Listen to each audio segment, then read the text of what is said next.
They lied to you. Your teachers lied to you. Don't get mad at me for exposing the truth. They told you democracy was Greek, but centuries before Athens ever cast a vote, Africans were already holding councils beneath the acacia trees, debating justice, equality, and the balance between ruler and people. They didn't call it democracy. They called it Maat, the law of truth, balance, and harmony. And from the Nile to the Niger, from Kush to Mali, they built civilizations where leadership was earned through wisdom, not bloodline, where rulers were questioned by the people, and the people held the sacred power to remove them. Before marble temples gleamed on the Athenian hills, Africa had already built the blueprint for the voice of the people. Imagine the dawn light rising over the Nile Valley 5,000 years ago. The pharaoh stands, not as a god in isolation, but as the chosen steward of balance. The priests of Maat record the laws, carved not in the name of tyranny, but of cosmic order. Behind the royal courts, councils of elders deliberate, argue, and vote on grain distribution, labor fairness, and disputes between farmers. When the goddess of justice was drawn with a feather on her head, she symbolized what the Greeks would later rename the balance of power between the many and the one. The West says democracy began with the Greeks, but Greece learned from Egypt. Plato studied in Kemet. Pythagoras was taught by African priests, and long before Aristotle spoke of citizens, the sons and daughters of Africa were already practicing the art of collective rule. Far west, the rhythm of governance echoed in the sound of the talking drum. Among the Yoruba, councils of chiefs debated under the authority of the Oyo Mezi, a body whose sacred duty was to hold the king accountable. If the Alafin ruled unjustly, the council sent him an empty calabash, the sign that the people had withdrawn their trust. A ruler's power ended the moment his people lost faith. It was not a revolt, it was order, tradition, the original balance of state and citizen. That same principle, the power of the people to correct their leader, would later be called the will of the majority. Move farther south, to the Igbo lands, where there was no king at all. The Oha-nei, the people and the leader, sat together to decide matters by consensus. Women had their own assemblies, the Umawada, who could challenge men and intervene in conflict. If a decision ignored the women's council, it could not stand. It was democracy before democracy had a name, an equilibrium built on respect, not hierarchy. In the heart of Mali, centuries before Europe even conceived the idea of parliament, the Mande Charter of Kurukan Fuga was proclaimed after the death of Sundiata Keita. It spoke of rights, dignity, and the sanctity of life. Do not ill-treat the foreigner, it said. Do not strike a woman. Every life is a life. Historians call it the world's first charter of human rights, predating the Magna Carta by centuries. That was Africa's constitution, and it didn't need a parliament of marble. It needed only the gathering of voices beneath the sun, bound by truth and spirit. But history did what it always does to Africa's brilliance. It buried it. When Europe rediscovered ancient Greece, it declared the Greeks the fathers of thought. But the Greeks themselves had fathers in the temples of Kemet. Herodotus wrote of them. Plato echoed them. The ideals of equality, of balance, of shared power, all are the daughters of Maat. Yet, when the Western world built its narrative of civilization, Africa's name was erased, its innovations renamed, its wisdom plagiarized in stone. Still, the memory survived, not in books, but in people. In the markets of Ife, in the debates of Timbuktu, in the oral stories of griots, who remembered how a council of wise ones once guided the king. When the colonizers arrived, they called these systems primitive because they couldn't imagine civilization without crowns and chains. They saw no marble, no senate halls, just circles of men and women, speaking freely beneath the open sky. But that was the essence of democracy. Governance not as spectacle, but as communion. Think about that. A civilization where the farmer could challenge a chief, where the Queen Mother could veto a war, where the people decided justice together. It wasn't a Greek miracle, it was an African memory. And even now, in villages across the continent, the councils still meet, the elders still speak, and the people still decide. The world forgot, but Africa did not. They told you democracy was born in Athens. They were wrong. It was born wherever a people gathered to seek truth, justice, and balance. It was born where Maat ruled. It was born in Africa. They told you democracy was born in Athens, but that was only the edited version, a story trimmed and polished until it served the myth of Western superiority. The lie wasn't simply in what they said, it was in what they erased. They taught generations of children that freedom, debate, and citizenship began on European soil, as if the rest of the world waited in darkness for the Greeks to switch on the light. But history, real history, doesn't work like that. Ideas are rivers, they flow, they merge, they travel. And long before the Greek city-states built their marble forums, the current of democratic thought was already running strong through Africa's ancient kingdoms. When scholars of the 19th century wrote their histories of civilization, they did so with pens dipped in arrogance. They called Africa the Dark Continent,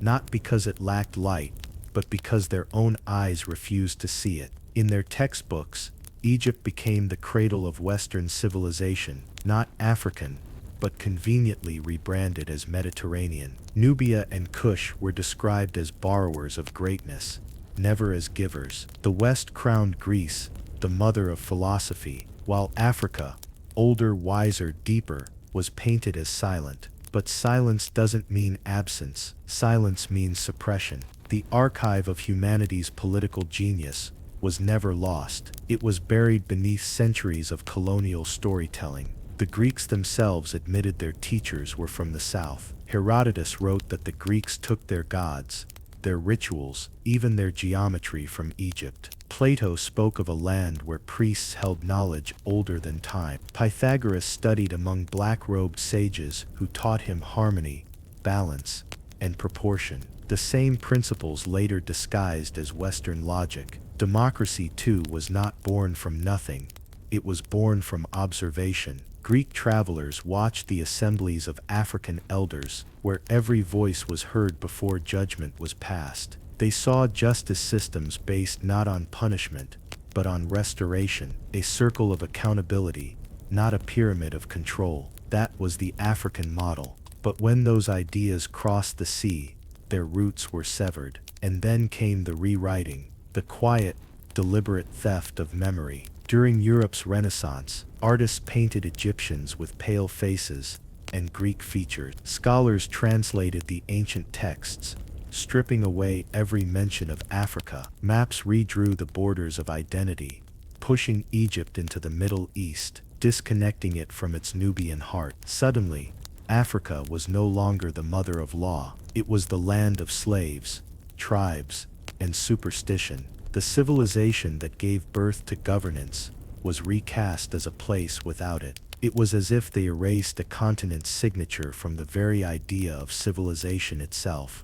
But the real reason this lie endured was not ignorance, it was power. To claim that democracy began in Africa would mean admitting that black civilizations once shaped the moral compass of humanity. It would shatter the foundation of colonial ideology, which needed to believe that Europe brought civilization to the world, not the other way around. So they taught half-truths, and half-truths are the most dangerous kind of lie. They praised Athens but never mentioned Meroe. They glorified Pericles, but never spoke the names of Sundiata or the Uni of If. They turned the Democratic Council into a Greek invention, when it had always been a human inheritance, born from the soil of Africa and carried by those who remembered. In European classrooms, young minds learned about Socrates debating in the agora, but they never learned about African sages debating under the baobab tree. They memorized the birth of citizenship,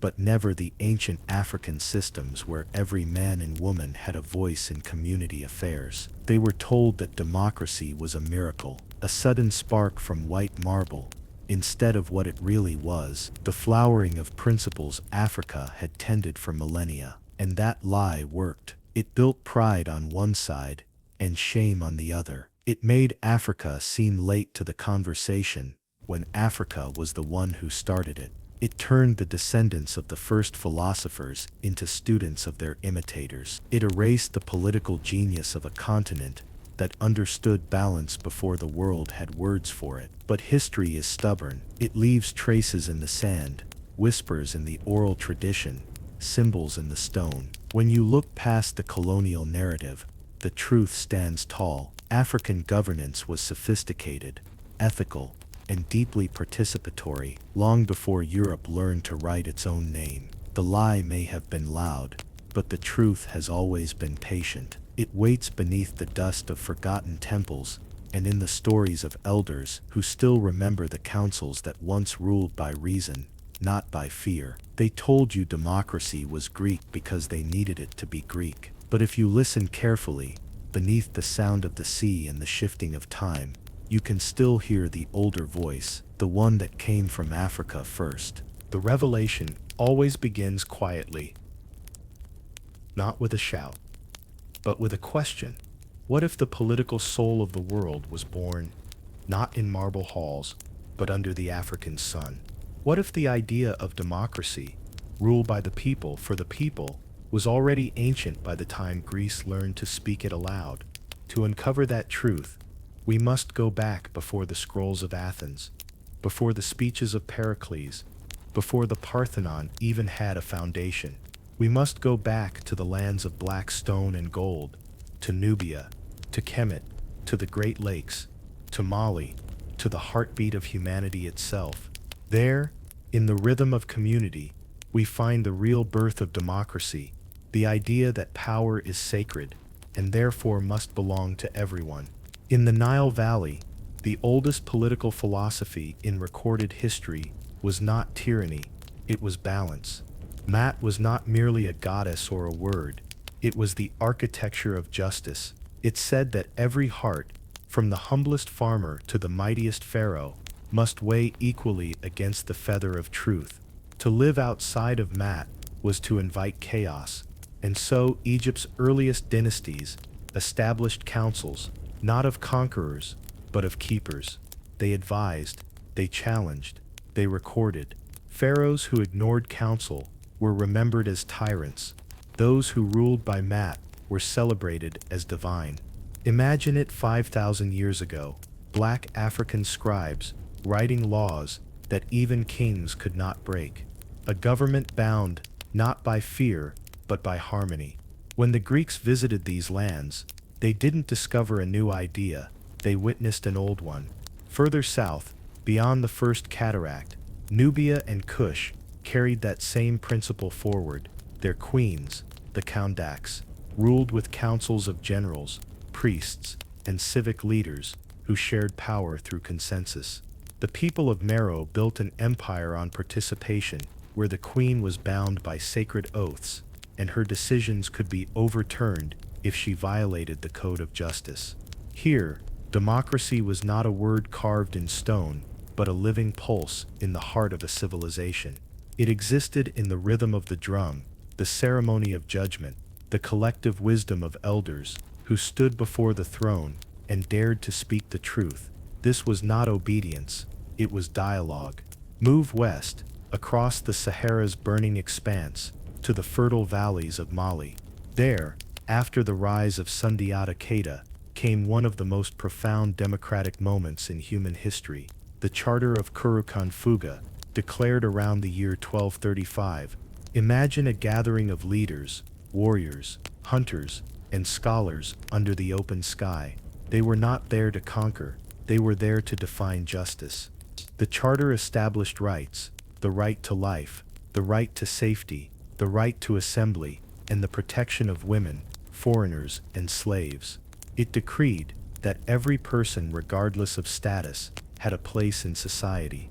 The world is old, one of the Griots declared, but the future is built by consensus. That line alone could have stood beside anything from Athens or Rome, but it was spoken in Africa, in a tongue that carried the rhythm of drums, instead of the sound of marble steps. Then, in Yoruba lands, democracy took a different form, one rooted in balance and accountability. The Oyo Empire's political system was built on dual power: the Alafin, the king, and the Oyo Mizi, the council of 7 chiefs. The council had the sacred right to check the ruler, and when the king's rule turned unjust, they sent him the symbolic calabash. To receive it was to be told, in silence, that his time had ended, not through violence, but through consensus. The people's trust was his crown, and without it, the crown dissolved into dust. It was the original system of checks and balances, not conceived in Europe's parliaments, but born in Africa's palaces. And among the Igbo, a culture without kings, democracy found its purest form. There, every decision passed through the Ohiena Ezi, the assembly of the people and the elders, and through the Umuada, the council of women, whose authority could not be ignored. Governance was a dialogue between genders, generations, and clans. No law was absolute, no ruler unchallenged, and no voice silenced. Imagine that, centuries before Europe's revolutions, before the Magna Carta, before we the people, African societies were already practicing participatory rule. They did not need to invent liberty, they lived it. Even in the Great Lakes region, among the kingdoms of Buganda and Rwanda, we see councils that embodied representation. Chiefs were chosen for wisdom and courage, not bloodline alone. The king, the Kabaka, was surrounded by advisors chosen from all regions of the realm, ensuring that no single tribe dominated the others. In some cases, the councils even included representatives of commoners and women. It was governance shaped by inclusion, not exclusion. What connects all of these systems, from the Nile to the Niger, from the highlands of Ethiopia to the forests of West Africa, is not their uniformity, but their philosophy: leadership as stewardship, and power as a shared responsibility. That is the essence of democracy. The Greeks wrote about it, the Africans practiced it. They did not need a word for it, because it was woven into their way of being. And this is the revelation that history hides in plain sight. Democracy was not a European export, it was a human inheritance, cultivated in the black soil of Africa, and carried through millennia by those who believed in balance. The assemblies under the trees, the councils by the riverbanks, the debates between elders and priestesses, these were not primitive rituals, they were the living foundation of political ethics. When Athens was still learning to write, Africa had already written the social contract. When Europe was still a wilderness of tribes, Africa had already defined the rights of citizens. The revelation is not simply that Africa did it first, it's that Africa did it better. It built democracy not on conquest, but on community, not on wealth, but on wisdom, not on domination, but on dialogue. So the next time someone tells you democracy began in Greece, remember this: before the marble, there was the mud, the sacred earth of Africa, where the first councils met, and the first laws of equality were spoken into the wind. The world has forgotten where democracy was born, but the soil remembers. They will tell you that democracy was born in Athens, but they will never tell you that the Greeks themselves once traveled south to learn governance from the people of the Nile. In their own words, they called Egypt the cradle of wisdom, the place where law, geometry, and philosophy were already ancient. When Plato wrote about the philosopher king, he was echoing whispers carried up the Nile for thousands of years. When Herodotus marveled at Egypt's councils and courts, he wasn't describing chaos, he was describing order so refined, it humbled the so-called founders of democracy. What the Greeks witnessed was not despotism, but discipline, a civilization guided by balance, not ambition. And when they took those ideas home, they left behind the truth, the name of their teacher. Let us journey deeper into the machinery of those African democracies, to see not just the poetry, but the precision. In the kingdoms of Mali and Songhai, the assembly of elders wasn't symbolic, it was sovereign. Every major city, Timbuktu, Jen, Gao, had a council drawn from traders, scholars, artisans, and warriors. Their duty was to debate, to dispute, to reach consensus. Even the Manza, the king, could not rule without their blessing. There are oral records describing moments when the people stood against the throne and were heard. When the harvests failed, when wars were unjust, the voices of the people rose, and power shifted. That was democracy, not the democracy of ballots and slogans, but of presence and accountability. And then there was the Charter of Kurukan Fuga, carved not in marble but in memory. Imagine that open field, where the first African Bill of Rights was declared. There were no parchment scrolls, no ink, only the griots, the storytellers, who became the living record. The charter laid out 44 articles, laws about justice, family, freedom, and the sacred duty of leadership. It declared that every life is a life, that the weak must be protected, and that slavery, as practiced by invaders, was a violation of humanity. It was recited, memorized, and passed from generation to generation. In that oral constitution, we see the beating heart of democracy, law made not by decree, but by consent. Travel east, and we find another example, Ethiopia, the land of Sheba's descendants, and one of the oldest continuous governments on earth. There in the ancient assemblies, called the Shengo, leaders met beneath vast canopies to deliberate. It was not a monarchy of silence, but a parliament of voices. Even the emperor, descended from Solomon, had to heed the wisdom of the clergy, the generals, and the elders. The Shengo debated taxes, justice, and war. It was consensus, slow, deliberate, human, but it kept Ethiopia sovereign for centuries, while empires around it crumbled. Democracy is not speed, it is survival. Among the Ashanti of Ghana, the same principles lived in golden council. The golden stool,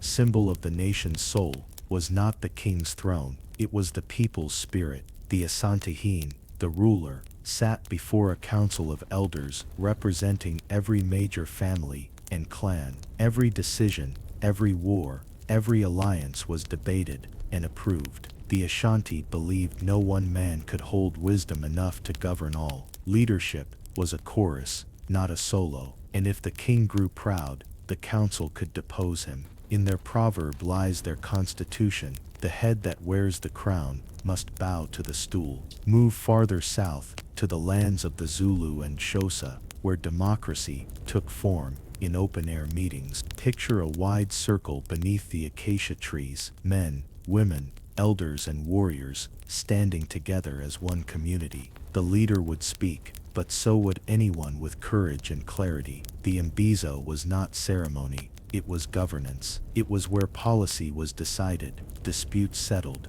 and voices heard. The leader was chosen for his ability to listen, not merely to command. That was democracy as communion, not competition. Across the continent, we find similar systems: the Somali Shur, the Swahili Baraza, the Berber Agomu, the Ikan Paniimfo. These were not accidental resemblances, they were manifestations of a shared African worldview, that leadership is service, and service must be witnessed. In these assemblies, everyone's voice had value: the elder for wisdom, the youth for courage, the woman for vision, the stranger for perspective. They understood what modern politics forgets, that power without empathy is corruption. But how then did this truth vanish from history? How did an entire continent's political genius become invisible? The answer lies not in ignorance, but in erasure. As colonialism spread, European scholars faced a problem. They could not reconcile African civilization with the narrative of their own superiority. They could not admit that black nations had already mastered governance, law, and rights. So they rebranded African political systems as tribal or primitive. Councils became chiefdoms, parliaments became village meetings, consensus became ritual. In the stroke of a pen, democracy's oldest chapters were renamed as superstition, and then came the missionaries and the textbooks, rewriting the script of civilization. They told the world that reason was born in Greece, that philosophy was born in Europe, that government was born in Rome. But the scrolls of Egypt, the songs of Mali, the drums of Oyo, they were older than their myths. The real crime of colonization was not just land theft, it was narrative theft. They didn't just conquer Africa, they conquered memory, yet memory resists erasure. Beneath the noise of empire, the griots kept singing, the councils kept meeting, the elders kept teaching the young that leadership is not about ruling others, it is about guiding all. They remembered the law of Maat, the spirit of Kurukan Fuga, the circle of the Mbizo, and that memory, whispered through centuries of darkness, is what brings us here now, to reclaim what was always ours. Because democracy didn't begin with ballots or senators or marble pillars, it began with the circle, the simplest, purest symbol of equality. No head, no tail, no hierarchy, just the people, speaking, listening, deciding. That circle is Africa's greatest gift to humanity, and it has outlived every empire that tried to silence it. The lie was that democracy was a gift from Europe to Africa. The truth, the one they tried to bury, is that it was Africa's gift to the world. Names have power, and when names are forgotten, entire civilizations vanish from memory. That's how they erased Africa's philosophers of governance. They spoke of Plato and Aristotle, but never of the thinkers who taught long before them. They praised Machiavelli, but never the sages who shaped the moral codes of empires that stood while Europe still wandered in shadow. If we are to reclaim the origins of democracy, we must also reclaim its architects, the men and women of Africa, whose wisdom defined how free people should live. Begin with Ptahhotep, the ancient Egyptian vizier, who lived more than 4,000 years ago, long before Athens dreamed of democracy. His instruction, one of the oldest books in human history, was not written for conquest, but for conscience. In it, he taught that power must be humble, that rulers must listen to the smallest voices, that justice must outweigh personal pride. If you are a leader, he wrote, be patient when you hear the words of a petitioner. Do not shut him out until he has poured out his heart. Those lines, carved in ink and reed long before Greece existed, are the foundation of representative ethics. A ruler accountable to his people, a leader who listens. Democracy, in embryo, was already breathing along the Nile. Then there was Imhotep, often remembered as an architect and healer, but truly one of the world's first philosophers. He designed not only pyramids, but systems of order, medical, social, and political. His guiding principle was harmony between the individual and the community, between the divine and the earthly. That concept, taken later by Greek thinkers as cosmos, was originally African, the belief that society must be balanced like the human body, each part sustaining the other. In a world obsessed with hierarchy, Imhotep proposed equilibrium. In the cradle of civilization, he whispered the first political truth: there is no power without the consent of those who sustain it. In Nubia and Kush, queens carried that philosophy into leadership. Amani Uranus, Amani Shaketo, Shanaktakete. Their names ring like thunder across the desert, though the world rarely speaks them. These Kandeks ruled vast lands and commanded armies, yet their courts were filled with counselors, priests, and envoys who debated every major decision. The queen listened to voices from every tribe, from warriors to builders, from merchants to mystics. When she raised her spear against Rome, it was not tyranny that guided her, it was the will of her people. The Kandeks were not rulers above the law, they were guardians of it. They understood what the world would one day call a republic, government bound by duty to those it serves. In West Africa, the spirit of participatory leadership lived in the griots and sages who preserved the Mandan Charter. They were not mere poets, they were lawmakers in rhythm and rhyme. Their verses codified rights and responsibilities, transforming memory into constitution. When they recited, "Every human life is a life," they weren't crafting metaphor, they were proclaiming equality. And when they declared that the hungry must be fed, and the naked clothed, they were establishing social justice centuries before Europe's philosophers gave it a name. These were Africa's first constitutionalists, carrying democracy in their voices instead of their books.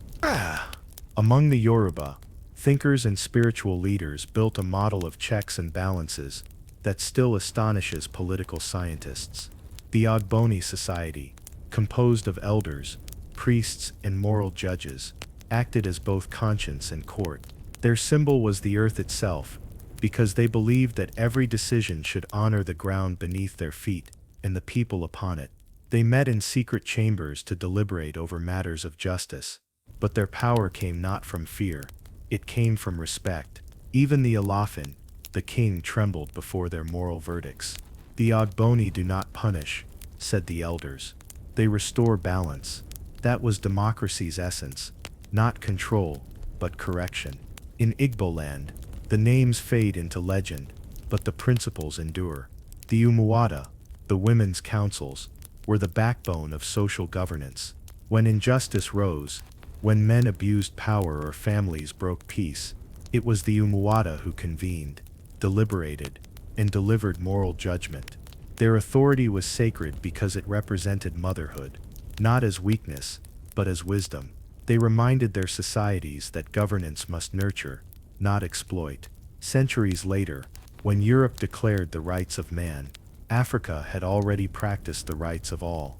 And then there were the philosophers of Ethiopia, the scholars of Axum, and later of Gondar, who debated theology and law in open forums that blended faith with politics. One text, the Book of the Saints of Ethiopia, describes assemblies where monks and nobles argued over moral questions until consensus was achieved. These were not theocracies, they were proto-democracies, where wisdom was measured by persuasion, not by title.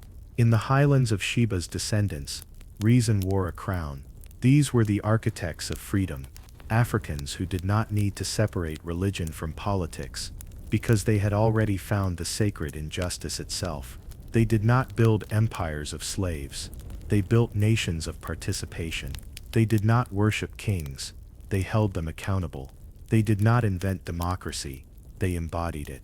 When we speak these names, Ptahhotep, Imhotep, Amanirenas, Sundiata, the Ogboni, the Umuada, we are not reciting legends. We are summoning the ghosts of Africa's first republics.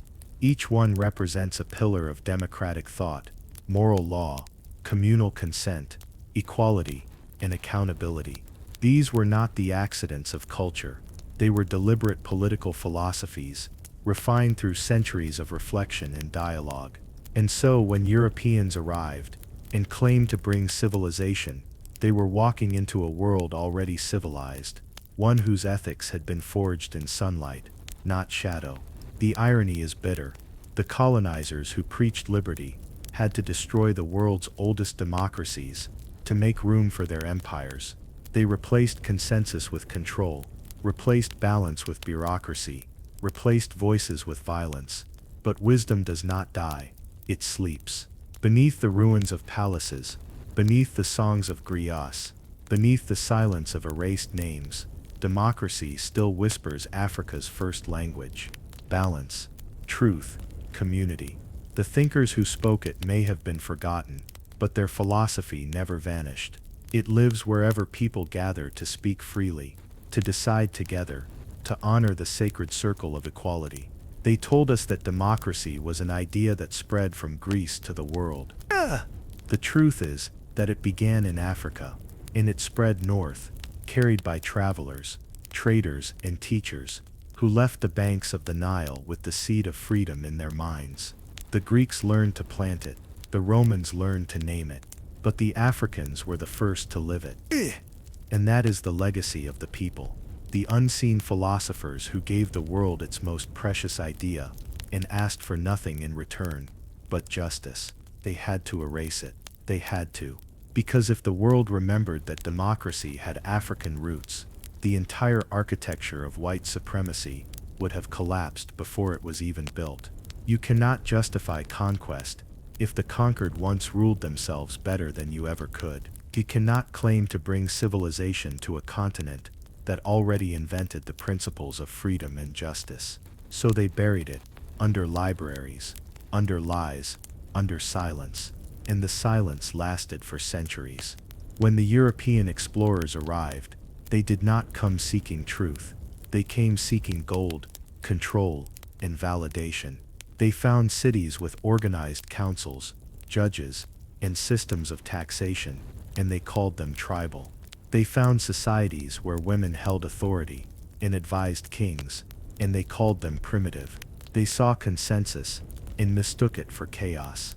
They saw balance and renamed it weakness. Every observation they recorded was filtered through arrogance. They could not allow African intelligence to exist, because that would destroy the myth that justified their empire. The suppression began with words. The scholars of empire, men like Hegel and Montesquieu, declared that Africa had no history, no civilization, no reason, and just like that, the birthplace of human governance vanished from philosophy. Hegel, in his lectures on world history, wrote that Africa was outside of history, a land of instinct, not intellect. Imagine the audacity of a man writing that sentence, while the libraries of Timbuktu, filled with laws, treaties, and constitutions, still stood under the Saharan sun. They weren't ignorant, they were deliberate. The erasure was strategic. Then came the missionaries, armed with scripture and arrogance. They entered villages where councils gathered under trees, where every voice was heard, and declared those gatherings pagan rituals. They replaced them with church hierarchies that demanded obedience, not dialogue. They taught that salvation came through submission, not consensus. The colonial church dismantled the sacred circle and replaced it with the straight line. Command flows downward, never upward. In that single act, they inverted thousands of years of African political philosophy. When colonial administrators took power, they studied the systems they sought to destroy. The British learned about the Igbo assemblies, where the people ruled themselves, and called it stateless society, as if the absence of kings meant the absence of order. The French encountered the councils of the Mande and the Ashanti, and dismissed them as customary gatherings.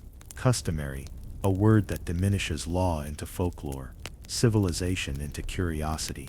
They replaced living democracies with indirect rule, puppet chiefs, appointed monarchs, and imported hierarchies. Power that once flowed from the people now flowed from the governor's office. The circle was broken. And then came the textbooks, the most efficient weapon of all. In colonial schools, African children were taught that democracy began in Greece, that civilization began in Europe, that their ancestors lived in darkness until the white man brought light. They memorized lies written in ink, while the truth of their lineage burned quietly in their hearts. The griots who once taught freedom were silenced by curriculum. The songs that carried the law were replaced with hymns to empire. It wasn't just history that was stolen, it was identity. The suppression was also archaeological. When European explorers excavated the ruins of Nubia, of Axum, of Zimbabwe, they could not comprehend how Africans built such complexity. So they invented ghosts. They claimed lost white tribes or Arab architects must have built the cities.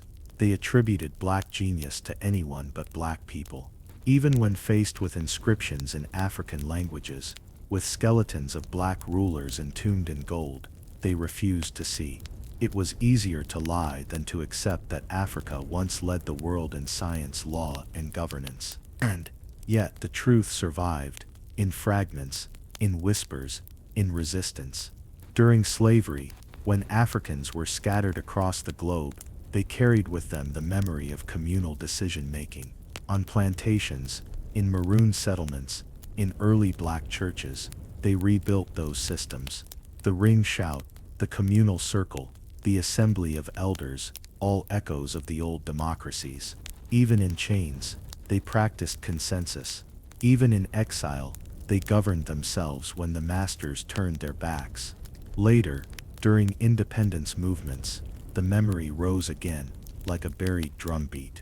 Kwame Nkrumah spoke of the African personality, leadership rooted in collective responsibility.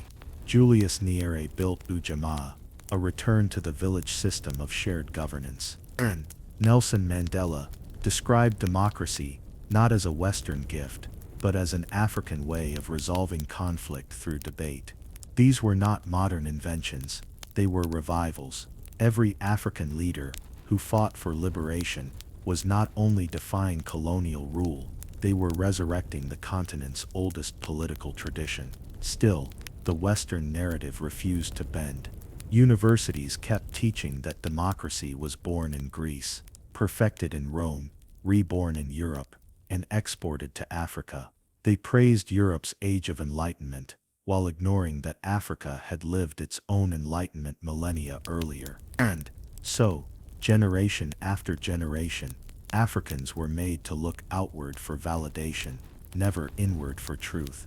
But something remarkable is happening now. The silence is breaking. Scholars from Ghana to Sudan, from Nigeria to South Africa, are digging through oral histories, unearthing forgotten texts, decoding ancient charters.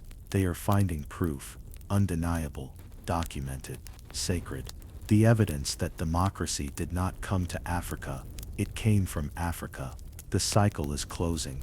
The truth is returning home. So let the record be clear. The suppression of Africa's democratic legacy was not a mistake. It was a design, a deliberate act of erasure meant to build an empire of lies. But lies have short lives. The truth, Africa's truth, endures. It moves through generations, hidden in stories, waiting for the day someone dares to speak it again. That day is now. Because they can burn books, but they cannot burn memory. They can rewrite history, but they cannot silence the ancestors. And those ancestors are still speaking, through the griots, through the drums, through the language of resistance that has survived every attempt to kill it. They tried to bury Africa's political genius beneath centuries of shame, but all they did was plant it. And now the roots of that buried truth are breaking the surface once more, green, growing, and undeniable. The truth has a rhythm, slow at first, then rising like the tide. Africa's rhythm never stopped.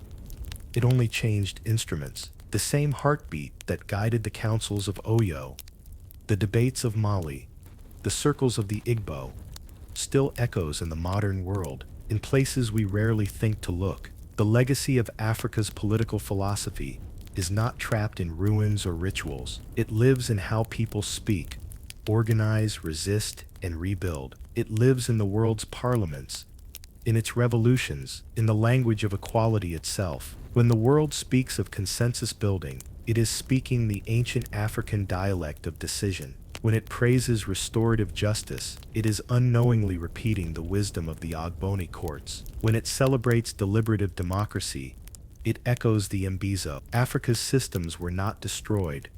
They were absorbed, their essence hidden inside global governance, like a seed within fruit. Look at the American Revolution, a story told as if it were the birth of freedom. The founding fathers, those men of marble and myth, drew their inspiration not only from Greece and Rome, but from the councils of the Iroquois Confederacy, a Native American system shaped by transatlantic exchange with West Africans who had carried oral governance traditions across the ocean. The circle had crossed continents, even under chains. The idea that government must arise from consent, not command, was an African export disguised as a European discovery. And in the Caribbean, Haiti, Jamaica, Suriname, freedom movements did not emerge from European philosophy, but from the memory of Africa. In the maroon communities of escaped slaves, democracy returned to the forest. Leaders were elected by council. Decisions required unanimity. The people spoke and were heard. These communities became living monuments to what was lost. African self-governance reborn in the soil of resistance. In modern Africa, even after colonialism's wreckage, the echoes continue. In Ghana, Nkrumah's Convention People's Party began as a movement of mass meetings, where citizens debated openly about the nation's path. In Tanzania, Nyerere's Ujamaa drew directly from the village system, communal farming, shared decision-making, leadership by moral example. In South Africa, Mandela's vision of democracy as Ubuntu, I am because we are, was not a slogan. It was the reawakening of Maat. Ubuntu is democracy's oldest ancestor, the belief that freedom has no meaning unless it is shared. Even in the diaspora, the legacy thrives. Every civil rights movement that marched, every Black Power circle that met to strategize, every union that gathered beneath the banner of equality, all carried Africa's ancestral blueprint. When Dr. Martin Luther King Jr. preached about the beloved community, he was invoking the same harmony that Ptahhotep wrote of. When Malcolm X demanded self-determination, he was echoing the counsels of elders who once told kings when to sit and when to stand. The movements that changed the world were not born in classrooms. They were born in circles, the geometry of African governance, and this legacy reaches even farther, into philosophy, ethics, and the idea of human rights. Modern concepts like deliberation, social contract, participatory justice, all find their analogues in African systems that predate the Enlightenment by millennia. Consider this. When European thinkers wrote of natural rights, they spoke of individuals. When Africans spoke of justice, they spoke of the community. The West built liberty on separation, Africa built it on connection. That difference is not semantic. It is civilizational. It is the reason why Western democracy constantly fractures, while African democracy, when allowed to breathe, unites. This legacy also explains why Africa still resists total collapse under systems imposed by outsiders. Across the continent, when governments fail, the people return instinctively to the circle, to local councils, village assemblies, grassroots coalitions. Even without power, Africans continue to govern themselves. In markets, communities and unions, you can see the old rhythms, listening, debating, deciding together. It is governance by heartbeat, not bureaucracy. It is democracy that doesn't need permission. The tragedy is that the world still doesn't recognize this legacy as African. The United Nations speaks of inclusive governance, but that phrase was carved in African soil long before the UN's founders were born. The Global South speaks of people-centered development, but that concept is a direct descendant of Ubuntu. Even the modern African Union, though shaped by modern politics, rests upon the same foundational idea that unity must come through dialogue, not domination. That is not a Western principle. It is African memory, rewritten in diplomatic language. And there is a spiritual layer to this legacy, one that cannot be measured by constitutions or policies. The African idea of governance has always been moral before it is political. Maat, Ubuntu, the Charter of Kurukunfuga, they all speak of an invisible law, that leadership without virtue is corruption, that justice without compassion is tyranny, that freedom without responsibility is chaos. These truths are eternal. They are not the invention of any one people.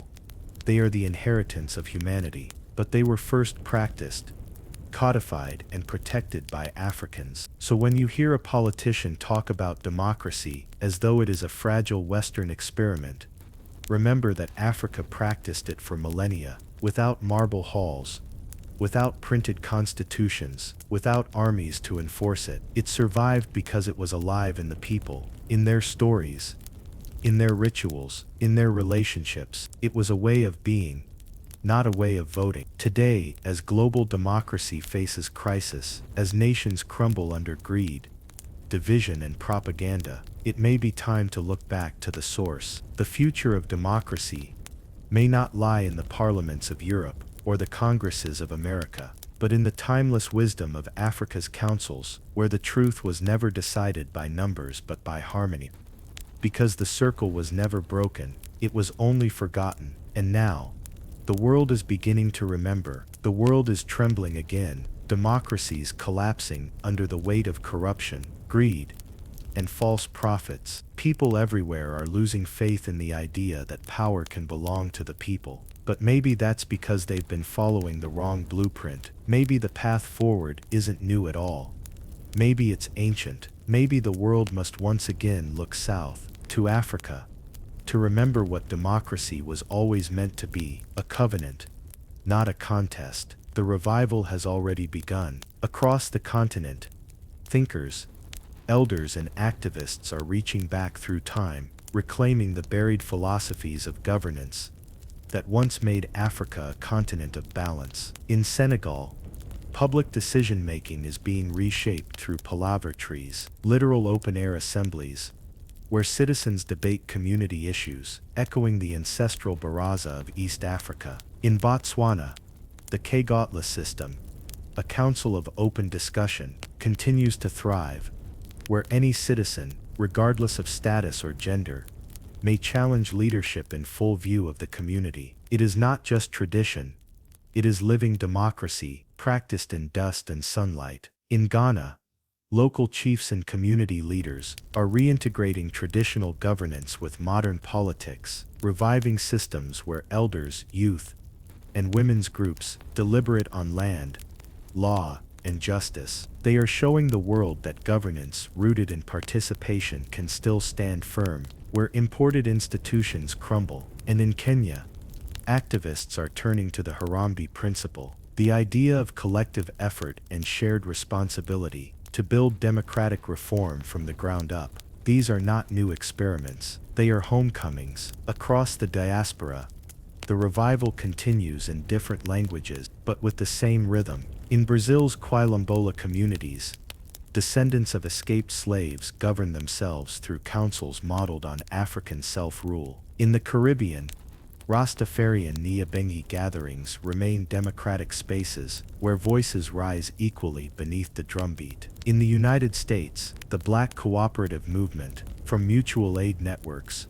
to grassroots assemblies, carries the same ancestral code: we decide together. Every time Black people gather to organize without permission, they are unconsciously reviving the first democracies. The revival is not just political, it is philosophical. African scholars are rewriting curricula, restoring forgotten names to their rightful place in global history. Universities in Lagos, Accra, Addis Ababa, and Pretoria are teaching the political systems of pre-colonial Africa as models of sustainability, not curiosities of the past. They are studying the Mandan Charter alongside the Magna Carta, teaching that Africa didn't need Europe to discover justice. It already had it, and it never lost it. This revival also reaches into the arts, the poets, filmmakers, and musicians who are retelling Africa's story with the reverence it deserves. In Lagos,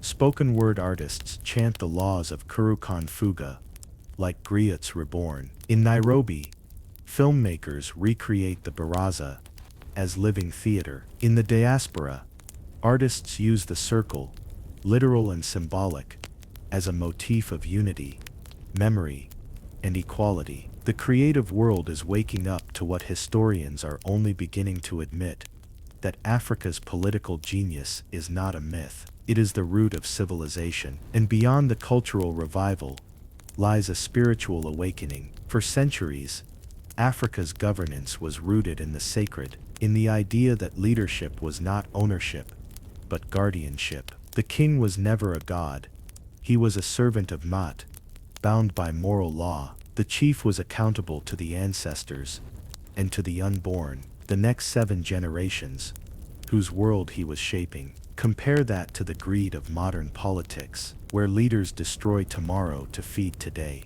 Africa's ancient systems were ecological, ethical, and eternal. They understood that power without accountability is death. That's the wisdom the world needs now. As climate disasters rage and societies fracture, African thinkers are rising to remind the world that democracy cannot survive on paper alone. It must live in relationship, between people, between nature, between past and future. That's why the revival matters, because the modern world built its systems on competition and profit, but Africa's democracy was built on cooperation and harmony. It was sustainable long before sustainability became a buzzword. It thrived because it understood that freedom without fellowship is just another form of loneliness. The revival also carries a warning. If Africa does not reclaim its intellectual heritage, others will continue to claim it for themselves. Already,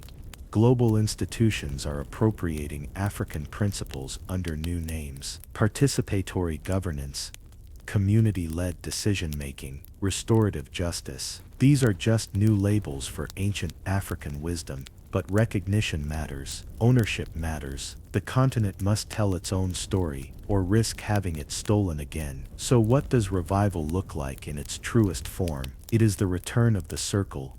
In classrooms, in parliaments, in villages, in cities. It is elders and youth sitting together to decide the fate of their communities. It is women standing in power, not because they were given permission, but because it was always their birthright. It is leaders who remember that their crowns are borrowed, that their authority is not absolute, that they serve the people, not the other way around. This is not nostalgia, this is prophecy. The same systems that guided the ancient world can guide the modern one, if we listen. Africa's revival is not about going backward, it is about going deeper. It is about rediscovering the spiritual foundation of democracy that the rest of the world forgot in its pursuit of empire. The ancestors are not asking us to rebuild their palaces. They are asking us to remember their principles, because the world is in crisis, and Africa's truth,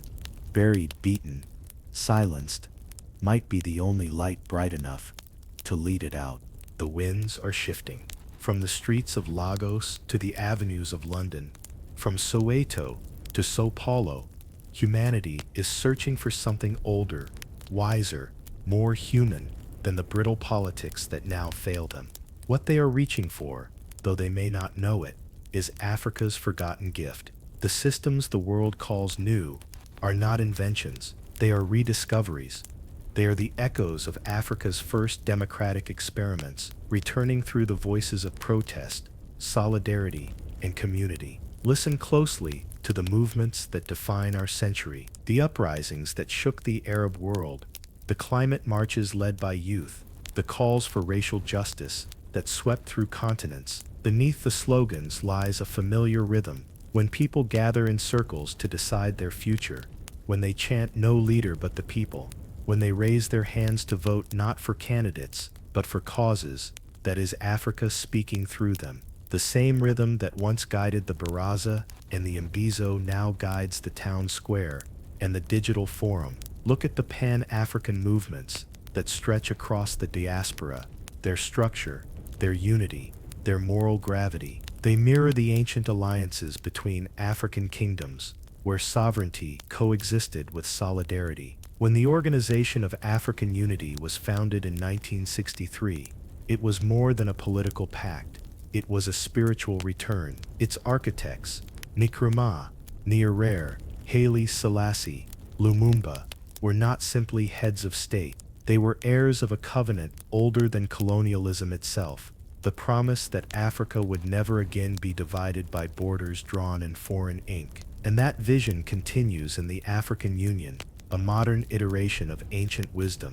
Its Peace and Security Council mirrors the elder assemblies of old, balancing consensus, arbitration, and moral authority. When African nations convene to mediate conflicts through dialogue, they are performing a sacred ritual, the rebirth of harmony through speech. This is not imitation of the West's diplomacy. It is the continuation of the palaver tree, justice through conversation, leadership through listening. Even beyond Africa's shores, the world's greatest movements have borrowed her political DNA. The cooperative model, now hailed as the future of sustainable economics, was once the lifeblood of African survival. Communities pooling resources, sharing labor, ensuring that no one was left behind. The social enterprise, the mutual aid network, the community trust, all of these are modern reflections of Harambee and Ubuntu, principles born not from textbooks, but from ancestral necessity. The feminist movements of today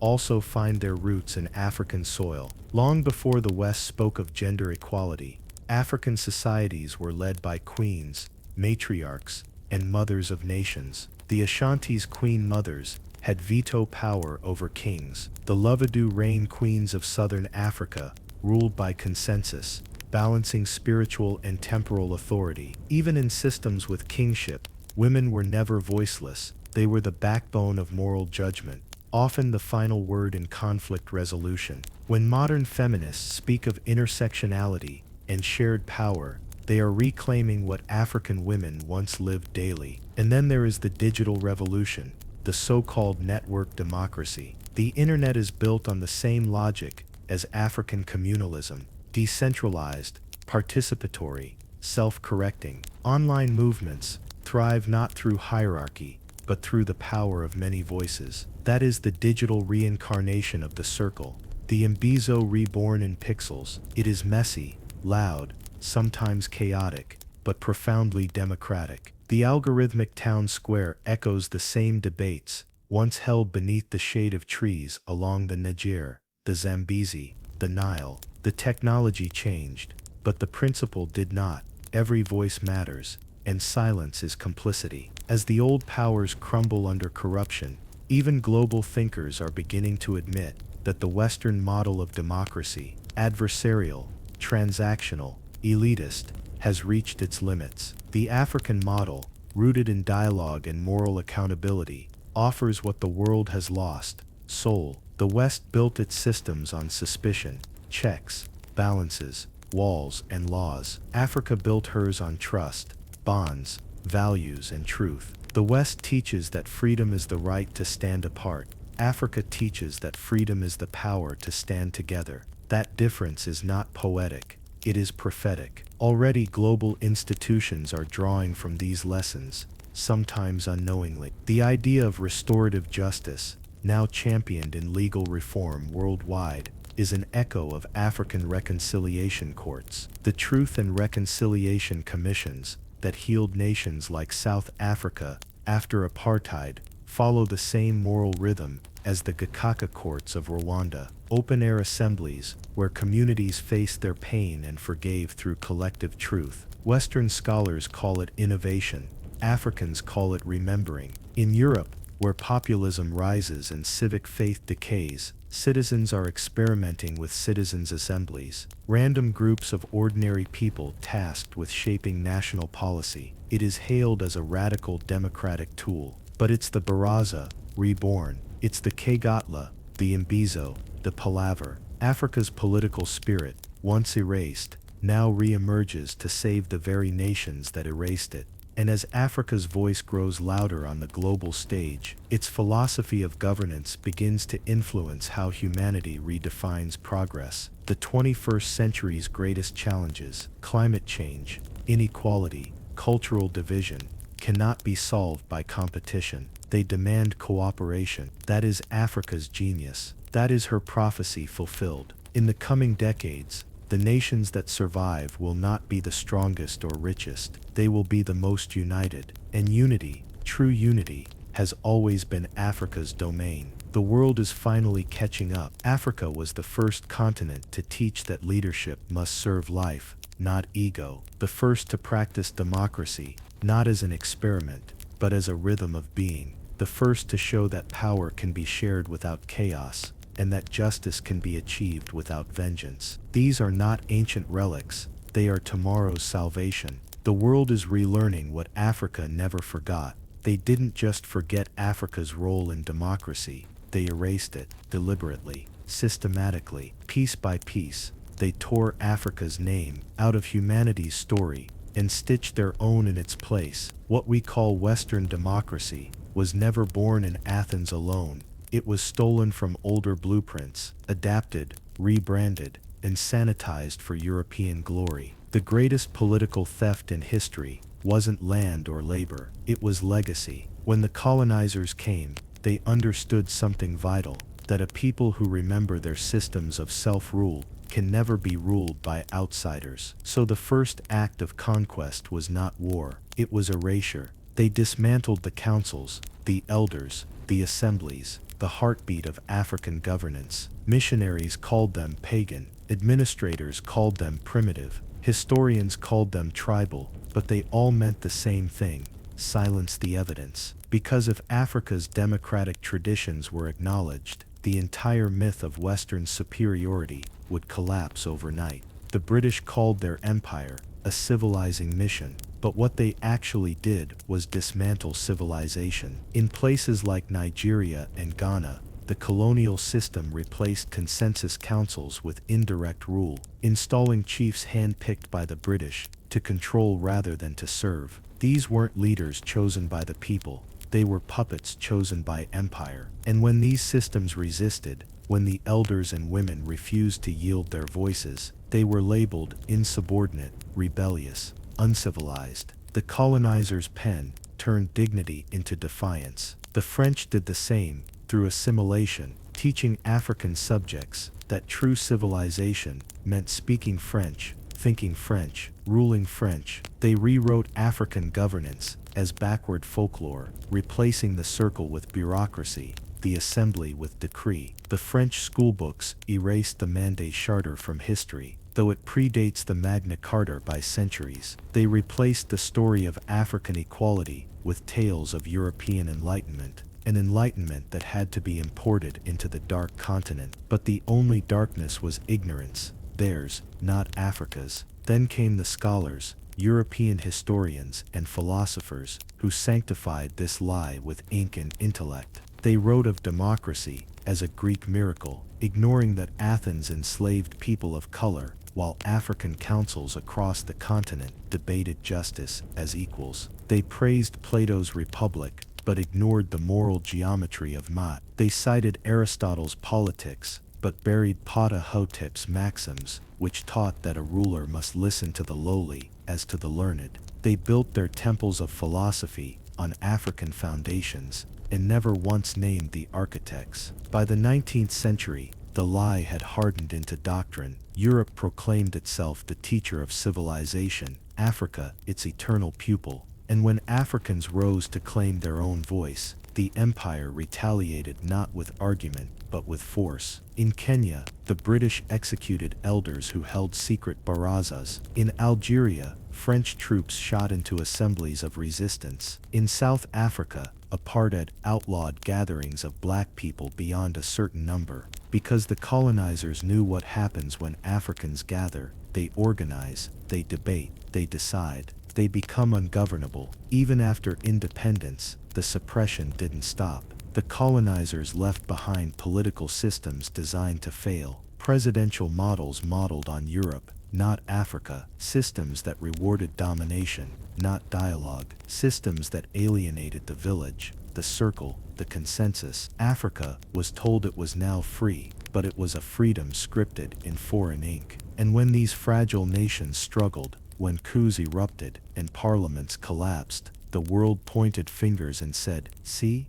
Africans can't govern themselves." They didn't mention that Africa had governed itself for thousands of years before Europe even knew what democracy meant. In classrooms across the globe, the lie persists. Children learn that democracy began in Greece, matured in Rome, was perfected in Europe, and exported to the world. They are never told that the concept of public accountability was ancient in Egypt, that the idea of citizen councils existed in Mali, that consensus politics thrived in the Great Lakes long before Socrates was born. They are never told that the first societies to link justice with morality were not European republics, but African kingdoms governed by the laws of Maat. The textbooks are temples of omission. The suppression went beyond words. It infected psychology. Generations of Africans grew up believing leadership was a Western gift, not an African inheritance. Colonial education taught submission, not participation. Students were taught to memorize foreign constitutions while forgetting the wisdom of their ancestors. They were trained to admire parliament, but never the baraza,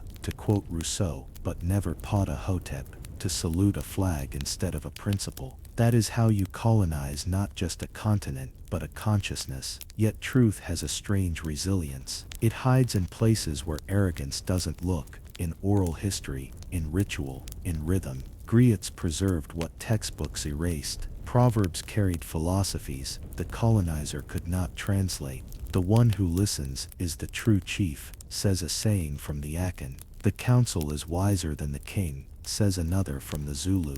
These were not metaphors, they were blueprints. They survived in song, in drum, in memory. Now, as scholars dig deeper, the evidence rises like sunlight through dust. Archaeologists uncover inscriptions in Nubia that describe public councils. Anthropologists record democratic traditions in communities untouched by Western models. Historians are reassembling the fragments, proving what Africa always knew, that democracy is not Western property. It is humanity's oldest inheritance, and Africa was its first steward. So yes, they tried to erase Africa's political genius. They burned its records, mocked its traditions, and built entire empires on its ashes. But truth is like the baobab tree. You can chop at its trunk, but its roots run too deep. And now those roots are breaking through the soil again, cracking the pavement of empire. The world is beginning to see what was buried beneath centuries of lies. The first democracies did not rise from white marble, they rose from red earth.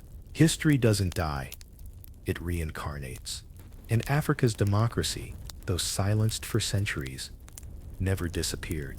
It simply changed form, waiting for the right time to re-emerge. That time is now. The continent's political pulse, once muted by empire, is beating again, louder, wiser, and more grounded in truth. Across Africa, a new generation is rediscovering what their ancestors practiced naturally. That leadership is service, that power belongs to the people, and that freedom means participation, not permission. Look around. In the villages of Uganda, community parliaments meet beneath the trees, reviving the baraza. In Senegal, citizens gather in palavers to debate justice and policy, blending ancient custom with modern governance. In Ghana, traditional councils work alongside democratic institutions to resolve disputes, not as relics of the past, but as living symbols of balance. In South Africa, the spirit of Ubuntu continues to define reconciliation and law. These aren't isolated traditions. They are proof that Africa's democratic DNA is still active, evolving, and undefeated. Young Africans are carrying this legacy into the digital age. In Lagos, Nairobi, and Johannesburg, activists build online assemblies where voices rise without hierarchy. Hashtags become council fires. Virtual town halls become the new Mbizo. Social media, when used with purpose, transforms into an ancient tool reborn. The circle widened beyond borders. These movements are not just demanding change, they are practicing it. When millions organize horizontally, when they reject leaders who refuse accountability, when they make decisions collectively, that's not chaos. That's ancestral memory, translated into code. Consider the NSARS movement in Nigeria. To outsiders, it looked like a spontaneous protest, but beneath the chants and placards was a distinctly African rhythm: decentralized leadership, community funding, open decision-making. Women led committees. Youth handled logistics. Artists became griots, preserving the story through song and video. No one waited for permission. Everyone participated. It was modern democracy with ancient roots. Maat in motion, Ubuntu online. And it isn't only political. Africa's democratic spirit thrives in culture, spirituality, and everyday life. The market woman negotiating prices is practicing debate. The elder mediating a family dispute is practicing arbitration. The drum circles weddings and funerals, where everyone has a voice. All are democratic acts. In Africa, politics was never confined to buildings or ballots. It was woven into existence. Leadership was not a privilege of the few, but a responsibility of the many. Even the continent's challenges bear the fingerprints of its democratic soul. The rise of youth movements demanding accountability, from Sudan to Zambia, shows a continent unwilling to surrender its voice again.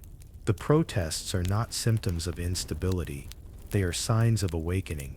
When citizens challenge corruption, when they demand transparency, when they insist on being heard, they are doing what their ancestors did in the council circle, holding power to the fire of truth. That's not rebellion, that's continuity. The legacy also survives in Africa's diaspora. Across the Americas, Europe, and the Caribbean, black communities are reviving collective leadership models, once outlawed.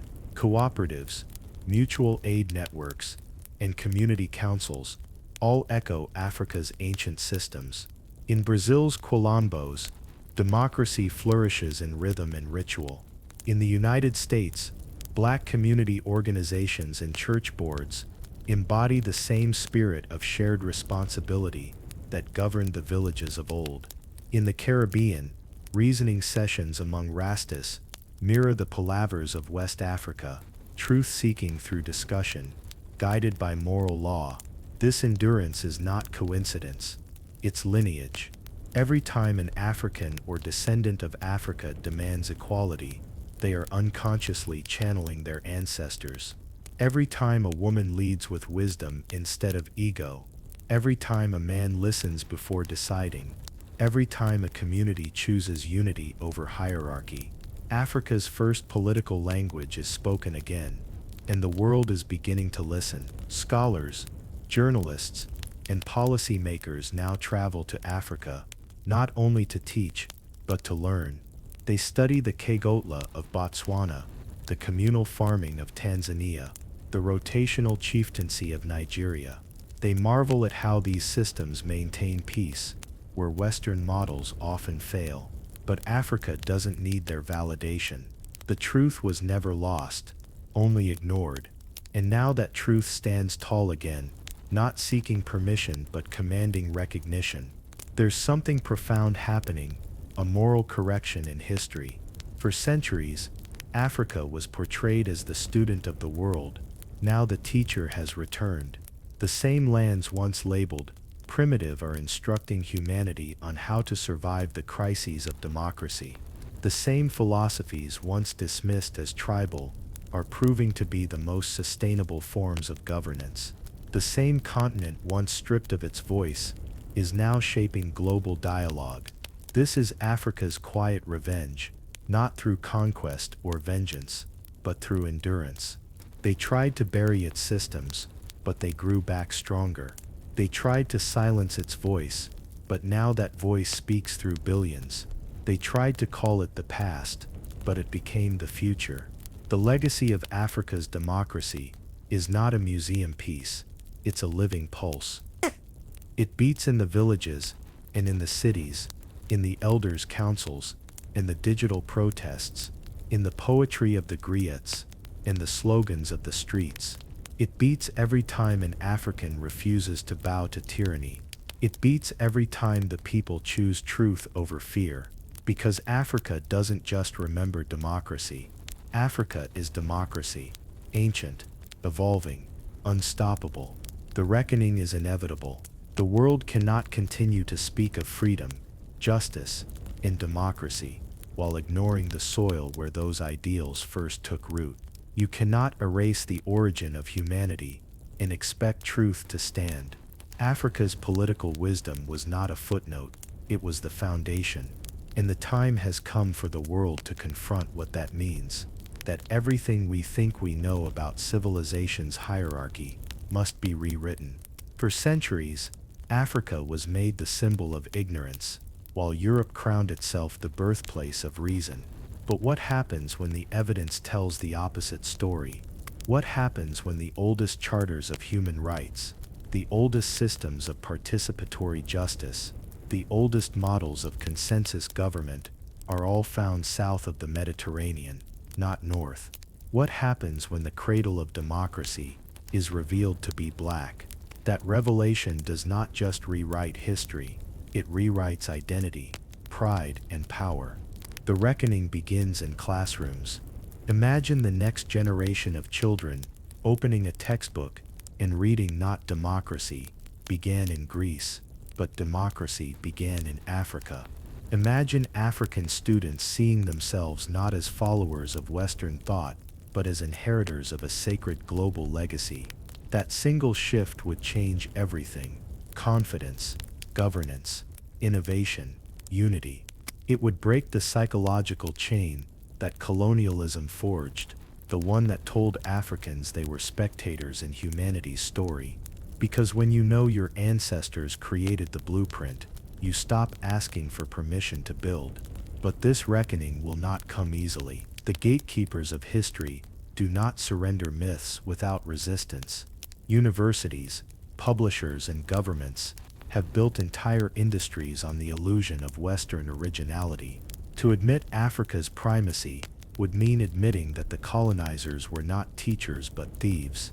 It would mean confessing that the moral justification for empire, that Europe brought civilization to Africa, was always a lie.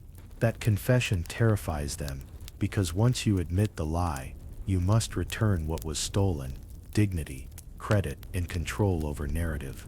Yet truth is relentless. Scholars from across Africa, from Ethiopia to Nigeria, from Ghana to South Africa, are publishing the evidence. Linguists tracing the roots of political language find that words for council, justice, and community appear in African dialects long before Greek democracy emerged. Archaeologists uncover ruins of Nubian assemblies that predate the Agora of Athens. Oral historians connect the Mandan Charter to global human rights. The data is undeniable. The question is no longer if Africa invented democracy, it is why the world refuses to admit it. This reckoning is not about revenge, it's about restoration. It's about restoring balance to humanity's story, returning the missing chapters, so that everyone can see the full picture. Because when you erase the African roots of democracy, you don't just rob Africa, you rob humanity of its continuity. You create a false narrative that divides the world into civilized and uncivilized, teacher and student, west and rest. That narrative is poison. It fuels racism, cultural arrogance, and geopolitical inequality. To heal the world, we must heal its history. The reckoning also means rethinking what democracy itself should be. The Western model, based on competition, is dying. It produces division, corruption, and inequality. The African model, based on cooperation, is still waiting to be rediscovered. If the world truly wants to survive, it must learn from Africa again. Learn how to govern through consensus, how to listen before legislating, how to value moral integrity over partisan victory. Africa doesn't just have the past of democracy, it has its future. There is also a spiritual dimension to this reckoning, one the world has long ignored. In Africa, politics was never separate from ethics. A leader was judged not by power but by balance, by how closely they aligned with truth, harmony, and the ancestors' law. To rule unjustly was not only a crime, it was a curse. That sacred accountability is what modern governments have lost. They replaced the drum with the gavel, the circle with the podium, the oath with the lie. To recover democracy's soul, the world must return to Africa's heart. The reckoning, then, is not about proving superiority, it's about remembering stewardship. Africa does not claim democracy as a trophy, but as a truth, one the world must honor if it wishes to evolve. The day the world acknowledges Africa as democracy's first teacher will be the day democracy truly becomes universal, because only then will we see it not as a Western export, but as a human inheritance, born of earth, born of community, born of Africa. And so the reckoning approaches like sunrise, slow, unstoppable, illuminating. The shadows of colonial myth shrink with every beam of truth. The textbooks will change, the monuments will change, the minds will change. And when that happens, when humanity finally looks at Africa not as a continent of need, but as the mother of civilization's conscience, history will finally be whole again. Because Africa does not demand recognition for pride's sake, it demands it for truth's sake. And truth, once spoken, cannot be unlearned.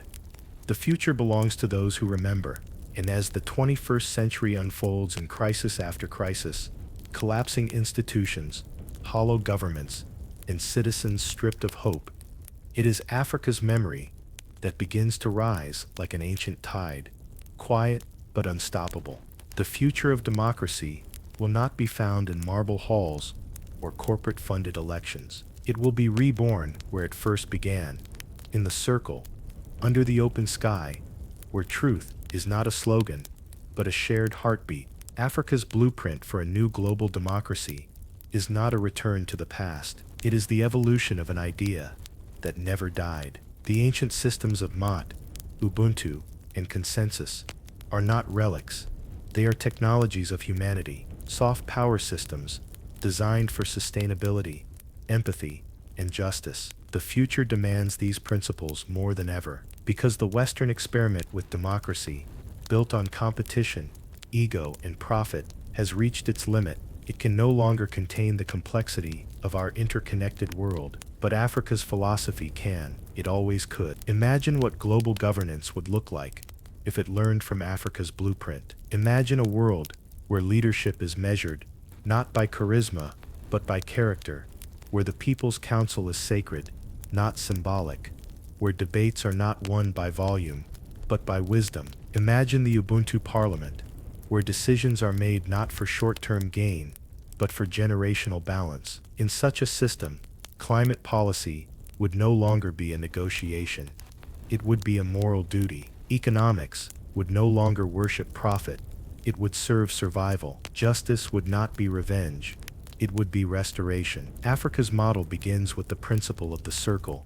Everyone facing inward, everyone seen. The future of democracy will be circular, not pyramidal. Technology can help make that real. Artificial intelligence, blockchain, decentralized networks, all can amplify what Africa has always practiced: shared decision-making and transparency. The irony is almost poetic. The very technologies born in the West might now be the tools that make African political wisdom universal again. The circle is expanding to the scale of humanity. Already, innovators across the continent are experimenting with this synthesis. In Kenya, civic tech startups build platforms where citizens vote on community budgets. In Ghana, data-driven councils merge ancestral consultation with digital access. In Nigeria and South Africa, youth-led organizations create mobile assemblies where voices from villages and cities meet in virtual circles to deliberate policy. This is the new Maat, justice by network, guided by principle, open to all. Africa's democratic future will not be measured in elections alone. It will be measured in how deeply it integrates moral accountability into every layer of governance. Leaders will no longer be chosen simply by ballots, but by their proven service to the people. The concept of chief will return, not as monarchy, but as stewardship. The chief listens, protects, and harmonizes. The future leader will not rule, they will resonate. That is the African ideal of leadership, and it may be humanity's last hope. Globally, this shift will demand humility, especially from nations that have long claimed ownership of democracy. They must learn to listen. They must learn to unlearn. They must look south, not with pity, but with respect, because the solutions to the crises they created, inequality, climate collapse, moral decay, already exist in Africa's philosophies. The council fires have always been burning. The world just wasn't looking. The African blueprint also recognizes that true democracy cannot exist without balance between humanity and the earth, between power and purpose, between the seen and the unseen. The old African kingdoms governed with reverence for nature because they understood that the land was not property, but partner. A democratic future that forgets this truth will consume itself, but one that embraces it, one that governs like the ancestors did, in rhythm with creation, might finally achieve peace. The world is waking up to this. You can see it in the rise of community-based climate action in the Sahel, in cooperative economies across East Africa, in the Pan-African solidarity that grows stronger with every crisis. Africans are no longer waiting for external validation. They are designing their own systems, hybrid models that fuse the efficiency of modern governance with the soul of ancestral wisdom. They are proving that democracy does not need to be Western to be effective. It only needs to be human. And beyond Africa, the diaspora is echoing that call. Black thinkers, artists, and activists are weaving ancestral values into new political theories, creating what some call Afrofuturist democracy, governance that honors memory while embracing innovation. In these visions, councils meet beneath digital trees, decisions are made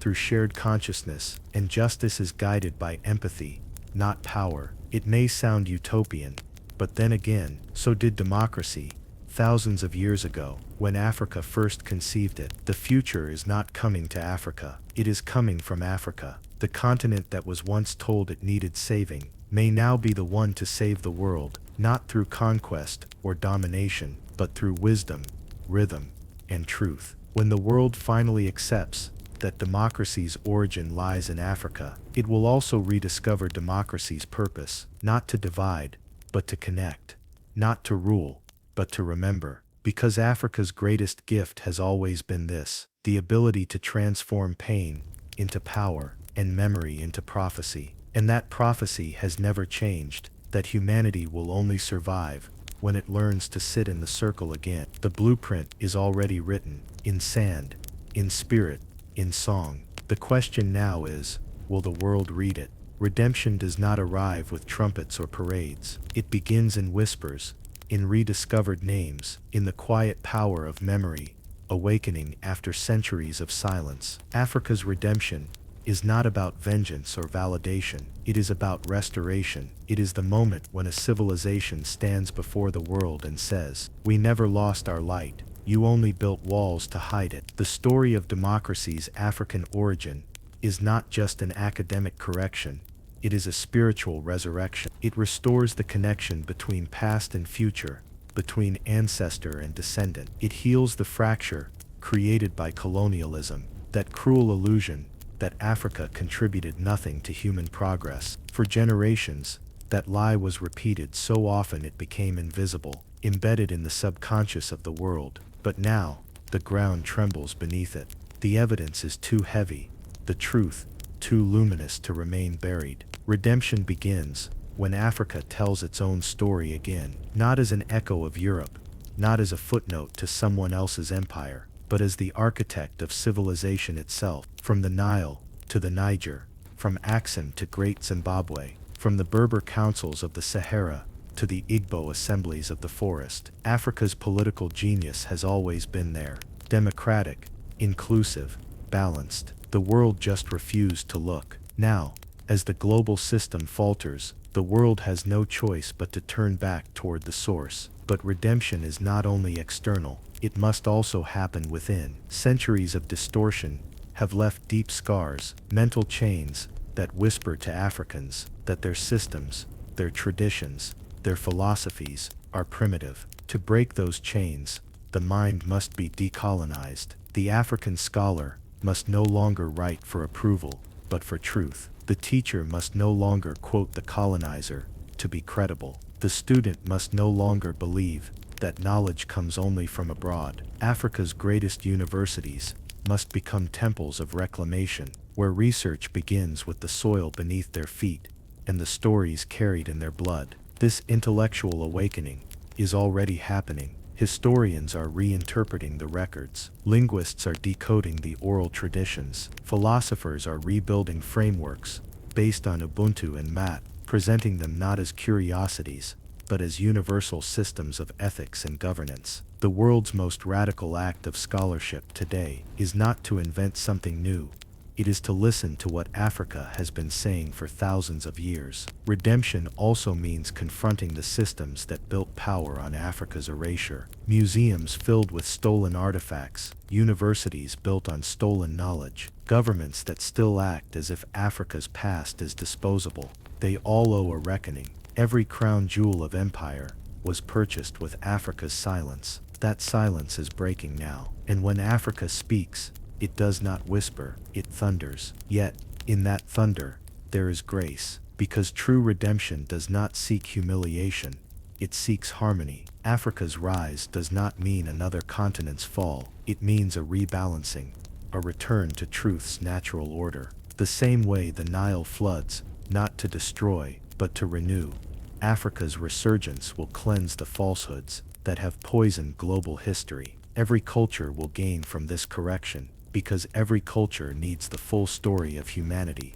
to find its own balance. When the truth of Africa's democratic legacy finally becomes mainstream knowledge, it will spark a chain reaction across the diaspora. Children in Jamaica, Chicago, Lagos, and London will grow up knowing that democracy, philosophy, and civilization all carry African fingerprints. That realization will not just change identity, it will change possibility. Pride becomes purpose, purpose becomes movement, movement becomes transformation. That is redemption in motion. And imagine the global symbolism, conferences of nations beginning with libations to the ancestors of Maat, world leaders quoting African philosophers alongside Aristotle and Confucius, African languages used in the discourse of global ethics, international charters rewritten to include principles of Ubuntu. This is not fantasy, it is the trajectory of justice catching up with time. Africa's redemption will also be felt in art,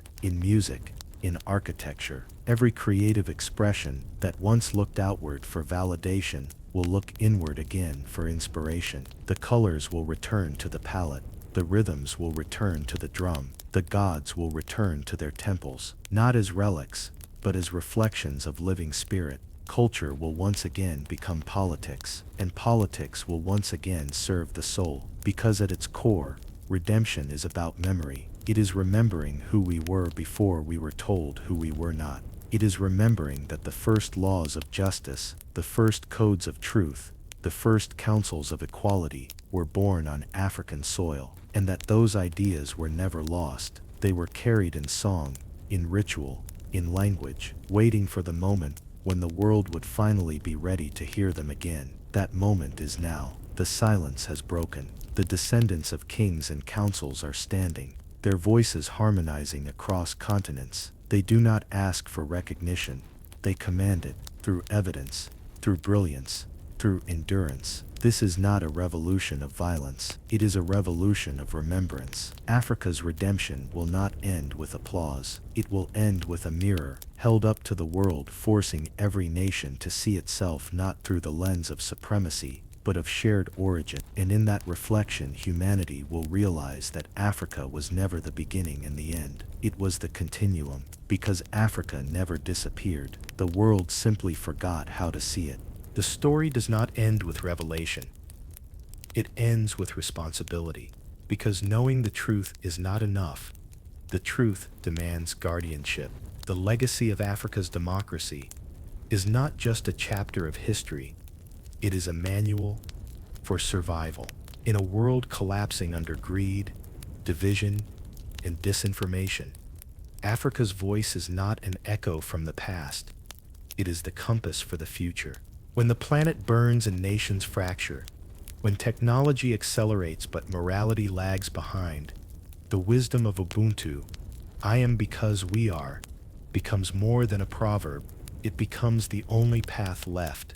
That is Africa's final gift to the modern age. A reminder that freedom without community is chaos, and power without ethics is suicide.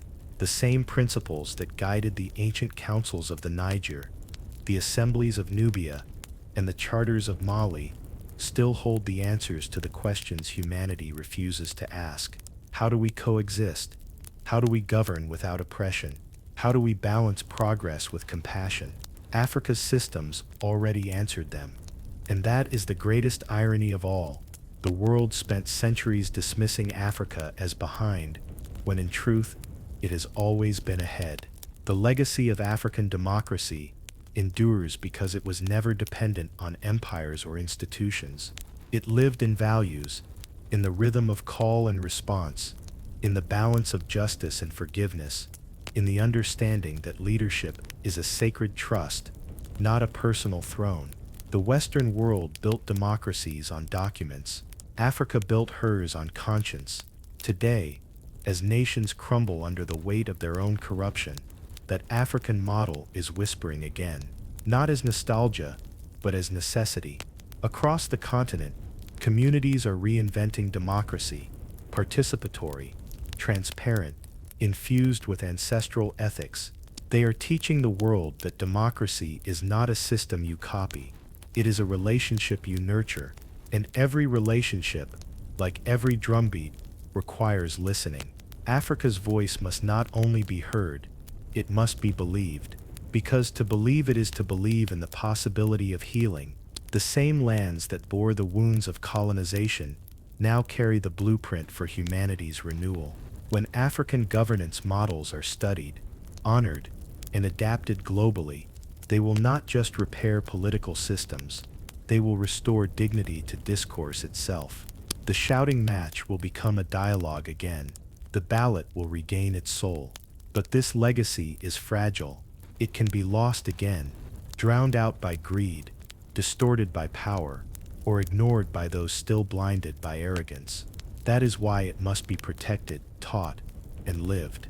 Every African child must grow up knowing that democracy is their inheritance. Every teacher, every storyteller, every artist must weave that truth into their craft. Because when culture remembers, history cannot be erased again. The legacy is also moral. The world has built technologies that connect billions, but has forgotten how to connect hearts. Africa's voice reminds us that connection without compassion is meaningless. The council under the baobab tree was not only a political act, it was a spiritual one. It said, "We are only free when we all are heard." The world's survival depends on rediscovering that spirit, and make no mistake, the world is listening now. Global thinkers, reformers, and philosophers are beginning to cite Africa not as a developing region, but as a model of social innovation. The tide is turning, quietly but surely. The myth of Europe, as the sole cradle of civilization, is collapsing under the weight of truth, and from that rubble, Africa's story is rising like a song that refuses to fade. One day, perhaps soon, humanity will look back and realize that Africa did not merely give birth to humanity's body, it gave birth to its conscience. It taught the world how to sit together, how to reason together, how to honor each other's existence. That is democracy in its purest form, not a system of votes, but a ceremony of respect. And that is why the world still needs Africa's voice, not as a guest in the conversation of civilization, but as its host. The same voice that once spoke through pharaohs and poets, griots and queens, now speaks through scholars, activists, and artists who carry the ancestral rhythm into the digital age. It is the voice that says, "You have built machines that can speak. Now learn again how to listen." Africa's legacy is not trapped in time. It is alive in every community meeting, in every hand raised for justice, in every dream of equality.